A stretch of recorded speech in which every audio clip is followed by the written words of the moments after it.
Alagang Amoso, Associated Marine Officers and Seamen's Union of the Philippines. Ang programang para sa mga Filipino seafarers at kanilang pamilya. Maghahatid ng impormasyon, magbibigay ng inspirasyon at tatalakay sa kanilang mga sitwasyon, kalagayan at iba pang mga pangangailangan. Alagang Amoso. Kasama si Camille Simbulan dito sa Radyo Pilipinas World Service at Radyo Pilipinas Radyo Publiko. Magandang araw po, pagbati at welcome pong muli sa Alagang Amoso, ang serbisyo publiko sa radyong hatid ng Associated Marine Officers and Seamen's Union of the Philippines o AMOSUP at ng Radyo Pilipinas World Service. Sa programang ito ay pinag-uusapan po natin ang iba't ibang programs and welfare services ng AMOSUP para sa mga miyembro at dependents ng ating unyon. Tinatalakay din po natin ang mga napapanahong issue tungkol sa mga karapatan at kapakanan ng mga magigiting nating Filipino seafarers or sea-based overseas Filipino workers, ang mga modern day heroes po natin, mga bagong bayani ng ating bansa. At syempre, nag-feature din po tayo dito ng mga natatanging storya, natatanging kwento po ng ating mga Pilipinong mandaragat at kanilang mga pamilya. Ang Alagang Amoso ay napapakinggan sa mga shortwave frequencies na 9.370 MHz, 9.925 MHz at 12.120 MHz. Sumasahim papawid din po ang ating programa sa flagship station na Radyo Pilipinas Radyo Publiko 738 kHz tuwing linggo alas 7 hanggang alas 7:30 ng gabi. Special shoutout syempre sa mga miyembro po ng AMOSUP at sa lahat ng mga Pilipinong mandaragat sa iba't ibang panig ng mundo na nakatutok sa atin. Alagang Amoso dito sa Radyo Pilipinas World Service at Radyo Pilipinas Radyo Publiko. Ayan, a quick recap lamang po. Last week, ang topic natin ay Anchored Together, Micro Habits for Mental Health at Sea and at Home. Nakasama po natin si Dr. Marlon Bayod, ang Resident Department of Family and Community Medicine sa AMOSUP Seamen's Hospital, Manila. Ayan, napakarami po natin natutunan kay Dr. Bayod kung paano mag-build ng mga micro habits na mas magpapabuti po ng ating pamumuhay sa araw-araw. Again, welcome muli sa isa na naman pong makabuluhang episode ng Alagang Amosup. Ngayong araw, pag-uusapan po natin ang isang mahalagang bahagi ng Pilipinong mandaragat at kanilang pamilya. The love and strength of a seafarer's wife. Ayan, dahil Pebrero pa rin po at sineselebrate pa rin natin ang Valentine's Month. Ayan, makakasama natin ngayong araw ang isang mapagmahal at matatag na seafarer's wife. Isang ilaw ng tahanan at sandigan ng pamilya. Siya rin ay aktibong kinatawan ng CFAM International na nagsusulong ng mga programa at inisyatibo para sa kapakanan ng mga pamilyang mandaragat. Let us all welcome po to Alagang Amosup si Mrs. Cristina Serrero. Ma'am Tin, welcome po to Alagang Amosup. Yes, it's an honor na ma-imbitahan ako dito. Salamat po, Ma'am Tin. Ayan, si Ma'am Tin, nakilala ko po siya nung collaboration natin with CFAM International, between CFAM International and AMOSUP para po sa ating Valentine celebration. Ayan, napaka-aktibo po ni Ma'am Tin sa mga seafarer families initiatives po ng CFAM. Maraming salamat po sa pagpapaunlak sa imbitasyon namin, Ma'am Tin. Ayan, first question na po tayo, Ma'am Tin. Bilang isang seafarer's wife, paano niyo po ilalarawan ang papel niyo bilang katuwang ng inyong asawa sa kanyang tagumpay at katatagan habang nagtatrabaho po siya sa barko? Syempre kasi sa isang family, di ba, laging dapat may tatay and may nanay. But the problem is, yun nga, yung relasyon namin is iba compared sa normal na mag-asawa. So, ang nangyayari sa akin is, ako yung tatay and ako yung nanay. Nagdudual. Kumbaga, pinipill in ko yung pagkukulang niya physically with them, dun sa mga anak ko. And then, it really helps a lot kasi nga, syempre, kahit papano nakikita ni husband na kahit wala siya, buo pa rin ang family. Yan yun. Tsaka syempre, ini-involve nyo pa rin po siya. Yes, oo. We make sure na hindi siya nawawala. Kumbaga, we have a GC kasi. Okay. Family cute. Actually, family Ang cute. pangalan ng Yes. GC niya. From time to time, nandun pa rin siya para malaman niya kung ano nangyayari sa amin every day. So yun talaga. I mean, communication pa rin talaga with the father. Hindi namin inaalis yun sa kanya. Saan po ba ngayon yung asawa niyo on board? Yeah. Nasa Norwegian Cruise Line siya, Norwegian Aqua, and he's assistant beverage manager doon, and he's working for CF Sharp and Norwegian Cruise Line for 24 years na. Wow, ang tagal na po Yes, ni 24 Sir. years na. Batiin niyo naman po si Sir. Hi, my loves. Lalabs ko. Yan. Nakakatuwa naman po. Tsaka ilan po yung anak niyo? We have 2 children. Yung una ko is doctor na siya ngayon. Internship siya, and then as a Chigen. And then yung pangalawa ko, kakagraduate lang niya nung last October, and he already passed the board. Scientist siya, geologist, Wow. from UP Diliman. Napaka-achievers po talaga yung mga anak niyo, Oo, no? And, awa ng Diyos. opo, nabanggit niyo naman po na yung isang anak niyo, may scholarship pa po sa Europe. Yes, oo. Nag-apply siya ngayon kasi pinag-a-apply siya ng UP Diliman for Erasmus.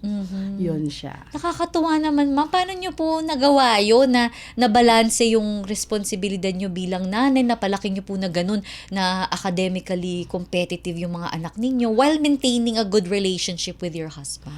Actually kasi, at first, medyo mahirap kasi I worked before. Kaya lang, nung nag-abroad si husband, pinamili niya ako. And then kumbaga, hindi naman pinamili, siguro pinag-usapan namin. Hindi pwede kasing puro pera. So sabi niya, hindi pwedeng puro pera, love, kasi dalawa tayong may trabaho, pero syempre, ang mahirap is sino yung tututok sa mga bata. So naging, tawag dito, mother ako talaga na involved sa kanila. Stay at home mom talaga ako for how many years, hanggang senior high school na sila. Laging yun na lang ang tuto ko. Kasi naisip ko din kasi, if I work, uuwi si husband kasi rito for almost 2 months lang. Iniisip ko, paano yun? Pag umuwi siya, hahatid niya ako, tas susundo. So, I give up my career for the love of Grabe ng po pamilya. yung sakripisyo niyo, mama. Yes, oo. Ilang taon po yung mga anak niyo nung nag-decide po kayo na magstay at home, ma'am? 3 lang. Kasi yun yung foundation. Even the doctors told us na, ayan yan yung mga foundation ng mga bata, yung 3 years old. So, dapat talagang ikaw yung nagpalaki sa kanila. Kasi ang Nandyan iniisip ka. ko kasi din that time is, yung si husband, wala na. Paano pa kung wala din ako sa kanila sa tabi ko, di ba? Parang, ako yung dapat talagang mag-guide sa kanila. So, yun Nakakabilib naman. naman, ma'am, yung commitment mo, dedikasyon mo bilang isang nanay. Kasi syempre po yan yung dilema, no? Lalo na yung mga millennial wives na syempre career woman, tapos mag-aasawa, na parang dilema na ano bang pipiliin ko, di ba? Maging housewife or stay at home mom or magtrabaho. Isang malaking sakripisyo talaga yan, ma'am, ginawa nyo na i-give up yung career nyo para tumutok sa mga And anak honestly, syempre sa una malulungkot ka, and then maiinggit ka sa ibang friends mo na ngayon matataas na ang posisyon sa dating yung kumpanya. Pero pag nakikita ko naman yung mga bata na parang lahat worth it. Kumbaga parang unang-una din yun sa relasyon namin mag-asawa. Kasi ayoko kasing dumating yung time na magkaroon ng gap. Gaya nga ng sabi mo, 'di ba? I work at CFAM as a core team. Ang dami ko kasing naririnig na ang sitwasyon is nag-work si wife, and at the same time si husband, 'di ba, nagtatrabaho. Pag uwi daw, nawawalan sila ng time. So nagiging yun yung nagkakaroon sila ng indifferences. Parang kumbaga sa nagkakalayo sila ng loob. Opo. Yun. So parang kahit kaunting tampo, tas parang lumalaki na yung resentment ba ang tawag doon? Yung lamat. Kasi parang Ganon. wala kayong time together, 'di ba? Yun yung pinakamahalaga, yung time pagbakasyon. Yun. At yun po talaga na talagang prioritize nyo po yung Yes. family relationship Ika nga, over. may kasabihan tayo, ang ating husband, ang ating first baby. Until Ganun the po. end. Yeah. Ngayon, hanggang ngayon po, masasabi nyo oo, totoo yan. Totoo yan. Pag uwi po ni husband, talagang todo asikaso pa rin po Yes, kayo. Pag meron kaming activity sa CFAM, kasama ko siya. Talaga Lagi ko po. siyang kasama. Hindi dapat iiwanan. Ganon. Opo. Lagi kami magkasama. And I'm sure nararamdaman at na-appreciate niya po yun, ma'am. Naman. Kaya rin naman, mas inspired siya magtrabaho sa barko. Oo naman. So ma'am, ano po yung maituturing yung pinaka naging challenge nyo po nung simula nung sumampa si Sir sa barko. Syempre dati po hindi pa available yung mga internet. Yes. Yan, Oo, meron I po think bang the times communication. na may misunderstandings ganyan? Meron po ba kayong ganung mga karanasan? Oo naman. Kasi parang nung una kasi, yung mga seaman, I think, siguro sa edad namin, sa tagal na rin, di ba? Parang, noon kasi walang internet. So, pipila sila, bababa sila, pipila para dun sa payphone, di ba? Oh. So, the only thing na communication namin is pag dumaong, bababa ang mga seaman, tapos hahanap ng payphone, tapos isa pa yung sulat. But the good thing about my husband, he makes sure na pag may bababa, may love letter. May sulat siya. Yun naman ang naging Kumbaga namin. may effort din siya. Oo. Parang ang challenges kasi usually dun sa mga, even now, yung communication. Though may internet kasi, may komunikasyon. Pero ang tanong is, yung literal na komunikasyon lang siya, pero hindi kayo nag-uusap kung ano yung nararamdaman sa isa't isa. Parang nagkakaroon ng gap. I think yun yung challenges. Pero isang pinaka naging challenge sa amin is nung pandemic. Oh. Yeah, for 2 years kasi wala naman naging trabaho si husband noon. So lahat ng ipon naubos. I think meron kaming mga friends na totoo lang naghiwalay. Yung iba naman nagkalayo dahil kasi syempre hindi sila sanay ng walang pera, 'di ba? Pero kami ni husband, yung almost 2 years na yon, I think mas pinatatag kami. Talaga po. Sa hirap at ginhawa kasi lahat ng negosyo pinasok namin. Ganun, ma'am. Nagmanok kami kung ano-ano, pero despite sa hirap, ang dali-dali ng pakiramdam kasi alam mong dalawa kayo. Ang Yes. ganda nun, ma'am. Kasi syempre, yung seafarers, di ba, talagang they work very hard Yes. to give a better life, a good life for their families. And pag dumating yung mga ganong malaking pagsubok, syempre dapat ang kanilang pamilya nandyan din para, Yes. di ba, maging sandigan nila in Sabi- times of, Di ba sabi nga challenge. nila, pag kinasal ka, hindi pwedeng I. It's always we. Yes. Yan lang yun. Yan siya. So, dapat may mga ganun talaga na kailangan mong i-forgo Yes. na mga pansariling interes. Laging pipiliin ang asawa, ang pamilya. Ayan, I'm sure nakikita rin yan ng mga anak nyo. Kaya Yes. mukhang close po kayo sa mga anak nyo eh. Oo naman. Actually, yung panganay ko, doktor siya, pero kung umarte, baby. Ay, talaga? Ang tawag niya nga sa akin is Mood Raquel. Talaga di ba? po. Ganun siya.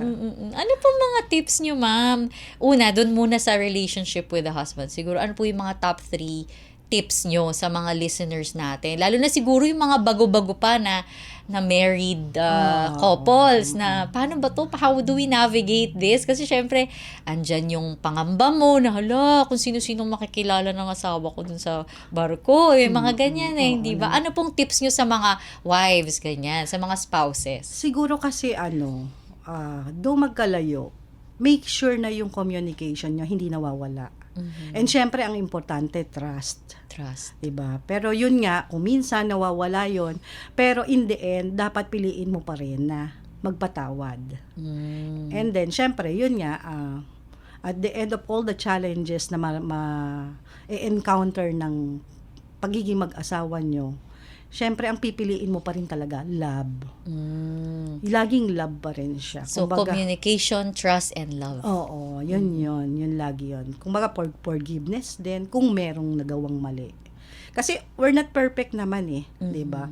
Siguro medyo, kasi sa seaman kasi medyo nagiging talk of the town, nagiging iniisip nilang isolated case. Pero even naman, diba, we know naman na even hindi ka seaman, nangyayari minsan nagkakaroon ng challenges dun sa pagiging mag-asawa.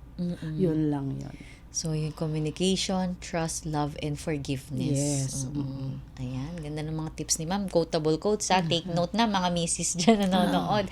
Ayan, para naman po sa pagiging magulang. Ayan, ang dami rin pong mga, of course, concerns. Kasi syempre, long distance, so, hindi na, may mga seafarers tayo, hindi na tutunghayan po yung mga milestones ng kanilang mga anak. And of course, yung wives, yung dapat gumagawa ng way para hindi napapag-iwanan naman yung ating seafarers pagdating sa mga sa buhay ng kanilang mga anak. Yes. So, ano pong tips nyo naman bilang magulang? Ako kasi, kami kasi nung husband ko, we make sure na, siguro nakikita nila kasi yung sakripisyo. Kaya rin siguro yung mga bata ganyan. pakita natin yung hirap ng asawa natin. Actually, hindi ng asawa lang natin, even mom. Kumbaga, kailangan ma-instill sa isip ng mga bata na you're sacrificing for the future ng mga bata, di ba? Hindi naman kailangan titigan nila yun, parang isusumbat mo sa kanila. Pero dapat makita nila yun. Kasi, ako in my experience, dun sa dalawa kong anak, sabi nila, nagpupursige silang mag-aral and to have a good grades kasi for their papa at saka sa akin. Kasi nakita nila na though we're 24 years na naghihiwalay kami dahil sa work ng papa nila, pero nakikita nila sa amin na napakasakit. Ang hirap pa rin. Sobrang hirap pa rin. So, siguro pag nakita ng mga bata yung hirap mo, mismong sila na hindi mo na kailangang turuan na, ay ganito, ganyan. Isumbat. Oo. Hindi na, kasi magkukusa sila. I think yun lang yun. Tapos, yun nga, yung love, though hindi laging nag-uusap or pero mararamdaman mo. Katulad nga nung, I think, nung birthday ng papa nila nung Feb 16, nagulat ako, sabi nung bunso namin, nag-message siya doon sa papa niya. Don't worry, Papa. I will buy you 2 motor. Wow. I love you. Kahit na anong edad na nila, parang nag-I love you pa rin sila sa papa nila. Kasi yung papa nila naman din, pag umuwi, pag bakasyon, he make sure na yung pagkukulang for almost 8 to 10 months, nababawi niya. Nagluluto siya ng almusal, hatid sundo niya yung mga bata. Talaga po? Oo, kasi hindi naman pwedeng, kumbaga, hindi pwedeng isa lang, 'di ba, dapat ang nagbibigay. So yun, laging ganun siya. Kaya siguro nakikita ng mga anak nila na kahit 8 ng mga anak niya na kahit 8 months, 10 months, pagdating naman dito sa bahay, nababawi niya. Talagang. Pero yun nga, gaya nga ng sabi ko, there's no perfect family. May challenges May challenges lagi. din siyang dumarating, pero yun nga, it's up to you kung ano ang pipiliin mo, 'di ba? Yun lang. Ayan, nakakaantig naman yung story niyo, ma'am, no? And I'm sure ang daming mga nagte-take note kasi nga, syempre pag nagpapalaki ka ng bata, lalo na po sa panahon ngayon na andyan ang social media, andyan ang napakahirap. iPad, ang daming mga external influences na before, hindi naman nag-exist. Pero ngayon, iniisip mo, di ba? Na parang sino ba itong mga nakakasalamuha, nakakausap ng napapanood, di ba? Yung mga gano'n. Hindi niyo po ba naging problema sa mga anak niyo yung Hindi naman, kasi parang senior high school kasi, namuhay na sila sa UST, na mag-isa sila. Kumbaga parang silang dalawang magkapatid. Very So I give my independent. trust to them. Tapos I already spoke to them na, ito, ganito yan. Alam nyo yung tama at mali. Basta ako nagtitiwala sa inyo, kayo ang bahalang pipili ng landas nyo. And then, yung anak kong babae, alam mo, parang nung recently ko nga lang na-realize din yun. It's better na nagagalit ka sa isa't isa. It's better na nag-aaway kayong mag-family. At least daw, nalalabas mo kung ano yung nararamdaman. So, ganun kami. Kami yung family na, ikaw kasi mama, ganyan-ganito eh. Kasi there's no perfect mom. Wala ring perfect parents, di ba? So, aminin natin o hindi, may pagkakamali tayo with them, di ba? And then you just reconcile and make amends. So, pero at least lumabas kung ano yung nararamdaman mo. Kasi napakahirap ng mga bata ngayon, di ba? Na parang iba yung thinking nila. Hindi pwedeng ipilit mo. Oo. Tsaka hindi, yung nagtatago ng sama ng loob, di ba? You know that suicidal rate is very high, di ba? So, talagang dapat kinakausap mo yung mga bata. Tsaka binibigyan niyo po sila ng puwang, binibigyan niyo sila ng pagkakataon para ilabas kung ano yung nararamdaman nila. Laging yung boses pa rin. Tsaka may respeto po Yes. sa kung anong nararamdaman nila. Yes. Hindi mo lang i-dismiss na hindi, anak ka lang, 'di ba? Dapat kung ano yung nararamdaman ng magulang, yun lang. Pero kasi yun nga, ang hirap dun sa akin kasi at my age kasi yung gap ng millennial at saka kung mga Gen Z na yan. Kasi before, kahit tama ka, hindi ka pwede magsalita sa sa magulang mo. Kaya ang laking adjustment ng mga parents ngayon. Kasi yung mga bata ngayon, even 3-4 years old, they know how to answer back na dun sa mga magulang, di ba? And then, siguro, social media, iba talaga. Kaya, ang laking adjustment sa mga parents. Pero, yun nga, siguro that the only thing na masasabi ko lang is, kailangan i-adjust mo yung sarili mo. I-adapt mo pa rin sa kanila. Dapat maging bukas. Oo, maging bukas ka. Tenga, lahat ang puso mo. Opo. Dahil, syempre, bilang magulang, dapat ikaw yung una nilang sinasabihan, di ba? Tama. Dapat may tiwala sila sa'yo na Oo. safe. Parang safe space ka nila. Ganon, kahit may mga bagay na ang hirap tanggapin. Oo, Kumbaga, parang, ano ba ito? Ano ba sinasabi niya? Di ba? Parang, ano ba siya? Ba't ganyan na siya magsalta? Tapos yun nga, from time to time, we go out, dinner, o kaya coffee time. Tapos para lang masabi nin, ano nangyari sa'yo the whole day? Ganon. And then kay husband naman, we make sure na we find time para sa aming dalawa lang alone. Oh. Pag umuwi kasi siya, ako lang yung nagsusundo sa airport. Talaga, sinosolo niyo po muna. Yes, for 3 days kami muna. Kasi siya, sabi nga niya parang mareminish natin love yung para kang mag-boyfriend and girlfriend. May ganun Yun kayo. yung kumbaga you can talk all out. Lahat na lang mapapag-usapan nyo. Kasi syempre iba yung nandyan yung mga anak Bata, mo. iba na yung focus pag andyan yung mga nagkukwentuhan kayo what happened sa'yo for the past 8 months. Parang gano'n, nanonood ka lang ng sine. Basta yung time na yun lang. Ako, I Sa think inyong dalawa. that's the best thing na parang sa amin for 24 years na ginagawa na namin. Constant, opo, Constant parang- yun na talagang sa amin yung 3 days. Ayan, mga seafarers wives, seafarers spouses, no, magandang tip po yun na pagbalik ni Mister, kayo muna, no? Alone time Yes, to catch up as a husband and wife. Yes. Diba? Tapos later on, saka na yung mga kids. Oh, They have yes. their Oh, own bonding. Oh, yes. Ayan. Ganun kami lagi. Parang meron kaming travel with them and travel na alone lang. Alone din. lang. Opo. Siyempre, iba rin kasi talagang relationship na kayong dalawa lang, di ba? Parang kailangan yun din yung pagyamanin, no? Lalo na away physically for how many months. Yes. Tapos, siyempre, limitado lang din yung bakasyon. Yes, totoo yan. And Ma'am T, naalala ko, kunento mo sa akin na tuwing sasampa si Mister, naiiyak ka pa rin. Yes. Ano yun? Yun yung number 1 tip ko rin. Mhm. Huwag niyong hayaang masanay. Masanay na wala ang isa't isa. Mm. Kasi pag nasanay ka nang mawala yung, alam po, yung husband mo, na wala siya, parang in time, magkakaroon ka na ng sariling desisyon. Mm. Kaya ako ayokong masanay. Mas gusto ko pa rin yung hinahanap ko siya, Namimiss yung mo. umiiyak pa rin kami sa isa't isa. It means, you miss your husband a lot. Kumbaga, ang laki nang mawawala sa'yo. Half of your life, parang ang layo. Ganon.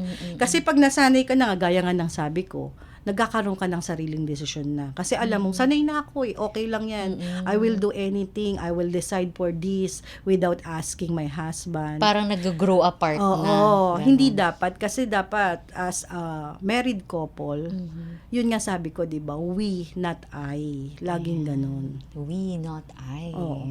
Para sa seafarer couples natin. Ayan, ang ganda ng mga words of wisdom ni Ma'am Tin. I hope na-inspire din kayo kasi ako na-inspire din ako bilang isang may asawa at may anak din. Ayan. At saka mahalaga din po talaga no na ini-involve talaga si husband. Kahit malayo siya, ini-involve pa rin siya sa decision making, sa mga, di ba, dahil nga meron tayong mga social media, may mga cellphone na ngayon. Kapag may ganap Oo. na kayong mag-iina, edi isama rin siya, video call kung available siya. Actually, ano yan eh, every birthday niya dati, nung hindi pa nagka-college yung mga ano, kasi ngayon, iba-iba na ng oras, di ba? Pag birthday niya, we make sure na I will cook ng handa, tapos may cake, tapos kunyari siya na nakatapat sa video call, siya yung magbo-blow ng Ay, cake. ang So cute at naman. least kahit papano, yung feel niya pa rin na nandun siya. Oo. Tapos katulad nga ngayon, may GC kami. Minsan nakakalimutan namin na, di ba yung time barrier kasi, di ba? opo. So minsan ang ingay namin mag-iina, sasabihin ng husband ko, "Oy, natutulog ako. Ano ba kayo?" Ganon siya. So pero at least na kakasama pa rin naman namin siya. Tapos si husband kasi may ugali siya na nasa office siya, kumakain siya. So almost mayat maya kailangan nakikita niya ako. Kunyari, naggagawa siya sa office. Naka-video call siya. Naka-video Tapos ako may ginagawa din. Okay lang yun. Basta naka-on lang yun. Yes, as long as nakikita niya lang kami. Ganon siya. okay. Na parang kahit hindi physically present, alam mong nandun ka lang. Na, Oo. Andiyan ka pa. Oo, ganun Oo. siya. O, tapos na ako kumain laba, ay babalik na ako. Ganun siya lagi. Talagang constant yung communication niyo, ma'am. So, siguro yun yung number one. Kasi magto 28 years na rin kaming kasal this April. So, yun din. Pero yun nga, gaya nga ng sabi ko, hindi pwedeng perfecto. May mga challenges. Pero yun nga, it's up to you, it's up to both of you kung paano nyo siya lalampasan. Yun lang yun. And in your case, ma'am, talagang through the years, you held on to each other. Yes. At napalaki niyo yung Sa mga hirap anak. at ginhawa. Sa hirap at ginhawa. Talagang yung wedding vows niyo inyong tinupad. And then, nakatulong din sa akin talaga for the past years yung si Pam. Kasi, we go to other places, di ba? Nagpupunta kami ng Bohol, kung saan-saan, to give seminars with the seafarers families. Oo. Maririnig mo kasi sa kanila, di ba? You learn from them. You help them, pero you learn from them. Oh, na yes. parang, Opo. ay, oo, mali nga pala yun, no? So, dapat hindi ko siya gawin. So, Natututo talagang pa rin kayo. ang laki din ng impact ng CPAM din dun sa amin. That's why I joined CPAM, not only because kay Ma'am Arian, because dahil yung advocacy is nandun. Kasi naisip namin, di ba, Amosoup is nandiyan naman talaga siya. Talagang ang dami rin na itutulong. Pero nagbibiroan kami, sabi namin, parang puro seafarer na lang ang organization. Pat wala naman namang asawa. Ayan. Kaya po Diba? tayo nag-partnership. Diba? In collab with you. Opo. Diba? Ang ganda naman. Opo, Diba? It's talaga. about marriage empowerment. Sabi ko nga nung event natin ng Valentine, sabi ko, parang iba yung aura ng mga seafarers. Kasi kami pag nag-i-event, kunyari may seafarers fellowship, ganyan. Iba syempre yung puro lalaki. Pero pag nung nakita namin nakasama yung mga asawa, Oo, nag-iiba yung aura. Sabi ko, bakit parang mga soft-spoken yung mga... Oo. At saka, di ba may parang iiyak pa. Opo, Diba? nagiging emotional sila. sila. At saka nakikita mo talaga na yung pagmamahal nila sa pamilya, na it's Yes. really the number one motivation nila sa pagbabarko. Totoo Yun talaga inspirasyon nila, yung kanilang mga pamilya. Kaya yun nga, sana nga lahat ng seafarer, wag nilang makalimutan yung reason bakit sila nagbabarko, di ba? Kasi some of them medyo naliligaw ng landas. Pero at the end, sana, yun lang, ma-realize lang nila na bakit ba ako nagbarko, di ba? Bakit ba ako nag-apply sa barko, di ba? Para sa pamilya. So, Doon pa rin babalik sa babalik pamilya. pa rin sa family. Ayan, di ba? Ang dami nating napulot kay Ma'am Tin.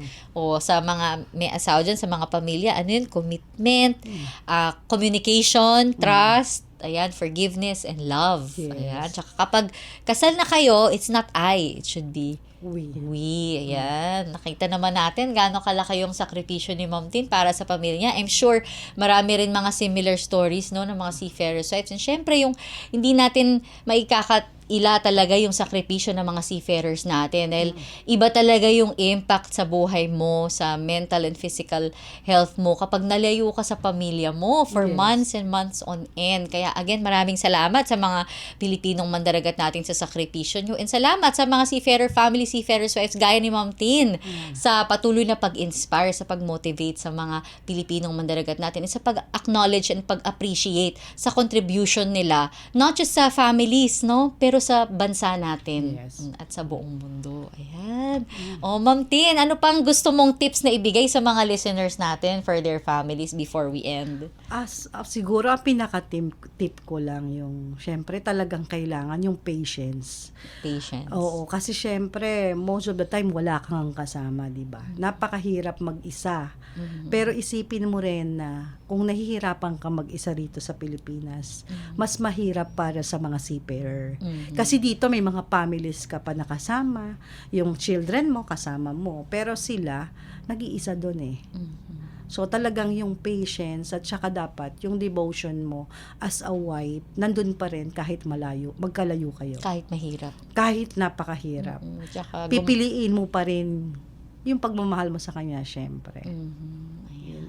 Ang ganda ng parting words ni Ma'am Tin. Thank you so much, Ma'am Tin.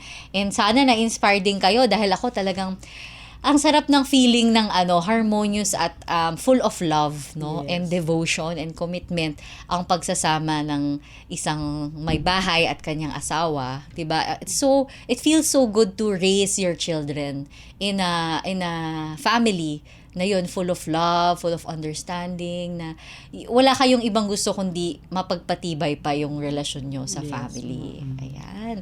So, okay, sabi ko sa inyo, Ma'am Tin, ang bilis ng oras. Yes, so mga 30 minutes. Diba? Parang ang sarap pakipagkwentuhan ng Yeah. ganito, Oo. diba? Na nakakaantig yung kwento, ang dami natututunan. But, of course, we have to move on. And again, thank you so much, Ma'am Tin. At, syempre, tuloy-tuloy tayo sa ating pag-share ng ganitong mga storya dito sa Alagang Amo Soup. Alam nyo, kung meron kayong mga ganyang storya, pwede, na kagaya nung kay Ma'am Tin, pwede kayo mag-reach out sa amin para ma-share din natin yung mga inspiring stories ng inyong pamilya, ng pamilya ng Pilipinong Mandaragat dito sa Alagang Amo Soup. Ayan, nasa screen nyo po ang contact details ng Amo Soup Contact Center o ACC. Meron po tayong telephone at mobile numbers for Globe and Smart. At meron din po tayong Amo Soup official Facebook page at Amo Soup official Facebook group and Amo Soup official YouTube channel kung saan po natin ina-upload yung mga episodes natin dito sa Alagang Amo Soup. At para sa iba pa pong impormasyon tungkol sa mga service units, welfare programs and activities po ng Amo Soup, nandyan po ang www.amosoup.org. Muli, maraming salamat po sa inyong pagsubaybay. Salamat po sa inyong pagtangkilik sa aming programa. Salamat din po sa mga kasama natin sa Radyo Pilipinas, si Miss Susan Aizon, Milo Jonela, Jay Arevalo, Hero Lucero, Erwin Peñano, Jerome Toledo, Justine Osayas, at ang ka-Amo Soup natin na si Shane Lontok. Mrs. Cristina Serrero, maraming salamat po sa inyong oras at sa pagbabahagi ng inyong nakaka-inspire na kwento ng inyong pamilya. Ayan, sa likod ng bawat seafarer talaga ay may isang katulad ni Mrs. Serrero, ni Ma'am Tin, na hindi lamang isang asawa kundi isang ina, isang partner, isang gabay, isang leader ng tahanan at tunay na lakas ng pamilya. Kaya sa lahat ng mga seafarers' wives, hindi kayo naiiwan. Kayo ang nagpapatuloy. Kayo ang nagpapatatag. Kayo ang nagbibigay ng direksyon, inspirasyon at saysay sa bawat paglalayag ng bawat Pilipinong mandaragat. Taos-puso po ang aming paghanga at pasasalamat sa inyong pagmamahal, sakripisyo at walang kapantay na katatagan. Pagbati rin po muli sa lahat ng mga miyembro at dependents ng Amo Soup na siyang inspirasyon ng lahat ng mga programa at serbisyo ng ating union. Atin din pong subaybayan ang programang Alagang Amo Soup sa Radyo Pilipinas World Service at Radyo Pilipinas Radyo Publiko 738 kHz tuwing linggo, alas 7 hanggang alas 7:30 ng gabi. Ako po si Camille Simbulan at ito po ang Alagang Amo Soup. All aboard sa talakayan. Palalimin pa ang inyong kaalaman. Alagang Amo Soup dito sa Radyo Pilipinas World Service at Radyo Pilipinas Radyo Publiko.